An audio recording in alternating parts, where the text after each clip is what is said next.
नमस्कार बच्चों। आज हम पढ़ने और समझने वाले हैं क्लास 9th हिंदी की हमारी वर्कशीट नंबर 49 यानी कार्यपत्रक संख्या 49 को। यह आपकी 12 नवंबर 2021 की वर्कशीट रहेगी। आज की इस वर्कशीट में हम कबीर दास जी द्वारा रचित उनके पद या साखियों को रिवाइज करने वाले हैं। इट मीन्स ये हमारी रिवीजन वर्कशीट रहेगी। कबीर दास जी संत परंपरा के निर्गुण भक्ति धारा के कवि हुए। निर्गुण मतलब उनका यह मानना है कि ईश्वर का ना कोई रंग होता है, न कोई रूप होता है। ईश्वर कण कण में विद्यमान होता है और उसी ईश्वर को हम अलग अलग नामों से जानते हैं। ओके, तो इसी प्रकार के इनके जो पद हैं या साखियां हैं, तो उन्होंने इसी प्रकार का संदेश दिया कि अगर ईश्वर को प्राप्त करना है तो हमारा मन साफ होना चाहिए, हमारा मन सच्चा होना चाहिए, तभी ईश्वर को प्राप्त किया जा सकता है।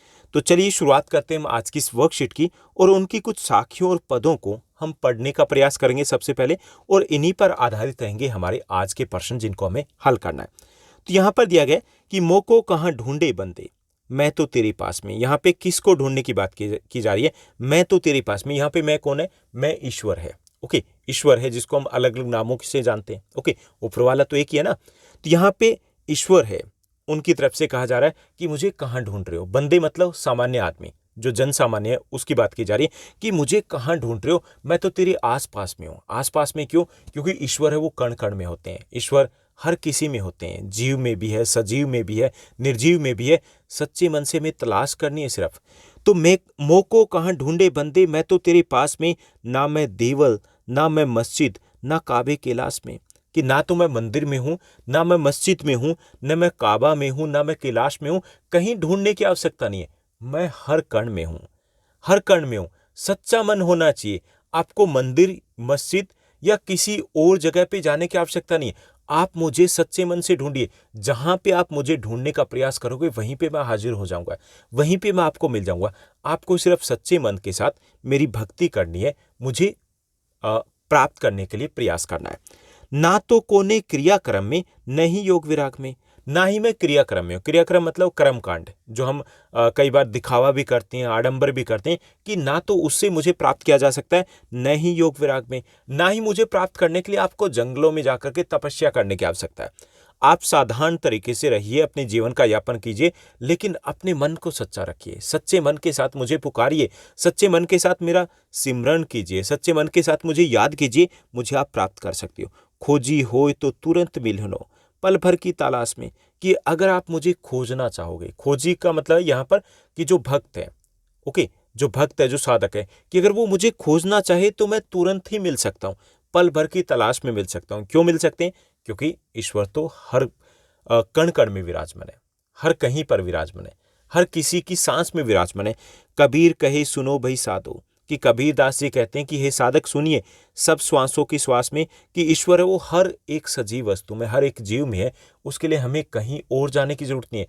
ना हमें त्याग अपनाना है, ना हमें जंगलों में जाना है, ना हमें कहीं और किसी प्रकार के कर्मकांड करने। सच्चे मन से हमें ईश्वर का सुमरण करना है, उनके बताए गए मार्ग के ऊपर चलना है, हमें ईश्वर की प्राप्ति हो जाएगी। तो ये था हमारा पद, साखियां। अब इन्हीं पर आधारित है कुछ प्रश्न, चलिए उनको हल करते हैं। तो यहाँ पर पहला प्रश्न दिया गया कि यहाँ बंदे शब्द का क्या अर्थ है, ये हमें बताना है। तो पहला विकल्प है बंद, दूसरा विकल्प है कमरा, तीसरा विकल्प है कैदी, चौथा विकल्प है सामान्य आदमी। तो इसमें सही जो आपका विकल्प रहेगा वो घ रहेगा, सामान्य आदमी है, उसको बंदे यहाँ पर कहा गया है। दूसरे प्रश्न को देखिए, मिलनो शब्द के मिलहिनो, जो यहाँ पे दिए गए मिलहो शब्द के माध्यम से कबीर दास जी किसके मिलने की बात करें, कि कौन मिलेंगे हमें? पहला है कबीर दास जी खुद, दूसरा ईश्वर या अल्लाह, तीसरा है सवरण, चौथा है खजाना। तो इसमें सही जो हमारा विकल्प रहेगा वो रहेगा ख, ईश्वर, अल्लाह, वाहिगुरु, चाहे हम किसी भी नाम से जाने, ऊपर वाला तो एक ही ना, कि उनसे मिलने की बात की जा रही है। उसके बाद तीसरा हमारा प्रश्न है कि यहाँ साधु शब्द का क्या तात्पर्य है? साधु शब्द है, उसका क्या अर्थ है? तो पहला विकल्प है कोई कर्मचारी है, उसको साधु कहा गया। दूसरा साधना करने वाला है, उसको साधु कहा गया। तीसरा किसान को कहा गया। चौथा उपरोक्त में से कोई नहीं। तो इसमें सही विकल्प है वो हमारा ख रहेगा, साधना करने वाले को साधु कहा गया, यानी कि जिसको हम भक्त कह सकते हैं, जो ईश्वर को प्राप्त करना चाहते हैं, तो उसको साधु कहा गया। तो पहला जो हमारा प्रश्न रहेगा उसका सही विकल्प आपका घ रहेगा, बंदे का अर्थ है सामान्य आदमी। दूसरा जो प्रश्न है यहाँ पे मिल हो शब्द के माध्यम से कबीरदास जी वो ईश्वर या अल्लाह से मिलने की बात कर रहे हैं। तीसरा हमारा प्रश्न है कि साधु शब्द का अर्थ है साधना करने वाला। उसके बाद चौथा, पांचवा, छठा और सातवां प्रश्न भी दिए गए हैं, चलिए इनको भी हल करते हैं। तो हमारा चौथा जो प्रश्न दिया गया है, फोर्थ जो हमारा क्वेश्चन रहेगा कि यहाँ क्रियाक्रम से क्या तात्पर्य है, यह हमें बताना है। तो यहाँ क्रियाक्रम का अर्थ है कर्मकांड, यानी कि क्रियाक्रम का अर्थ है कर्मकांड आदि से जो हम ईश्वर को प्राप्त करने या उनको प्रसन्न करने के लिए करते हैं, जो भी हम आडंबर करते हैं, दिखावा करते हैं, अलग अलग जो कर्मकांड करते हैं, उनको यहाँ पर क्रियाक्रम कहा गया है। उसके बाद अगला प्रश्न देखिए, अगला जो हमारा 5वां प्रश्न है कि कबीरदास जी के अनुसार पल भर की तलाश में ईश्वर कैसे मिल सकते हैं, पल भर की तलाश में ईश्वर कैसे मिल सकते हैं, ये हमें बताना है। तो कबीरदास जी के अनुसार अगर हम सच्चे मन से ईश्वर की तलाश करें तो ईश्वर पल भर की तलाश में मिल सकते हैं, क्योंकि ईश्वर कण कण में विराजमान है, हर कहीं पे ईश्वर है। उस बाद छठा हमारा प्रश्न रहेगा, छठा प्रश्न है कि सब सांसों की श्वास में, सब श्वासों की श्वास में, इसके माध्यम से कबीरदास जी क्या कहना चाहते हैं। तो कबीरदास जी के कहने के भाव यह है कि ईश्वर कण कण में विराजमान है, हर एक जीव आत्मा में विराजमान है, हर एक जीव में, हर एक सजीव वस्तु में विराजमान है, हर कहीं पर विराजमान है। उसके बाद 7वां हमारा प्रश्न दिया गया, चलिए उसको देखते हैं।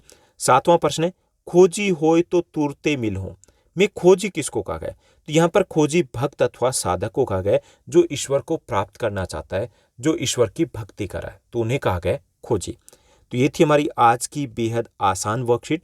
उम्मीद करता हूँ सब कुछ आपको अच्छे से समझ में आया होगा। अगर आपको ये वीडियो, ये वर्कशीट अच्छी लगी थी, इस वर्कशीट को लाइक और शेयर जरूर कीजिएगा। आज के लिए बस इतने। Thank you, bye bye, have a nice day. मिलते हैं नेक्स्ट वीडियो में।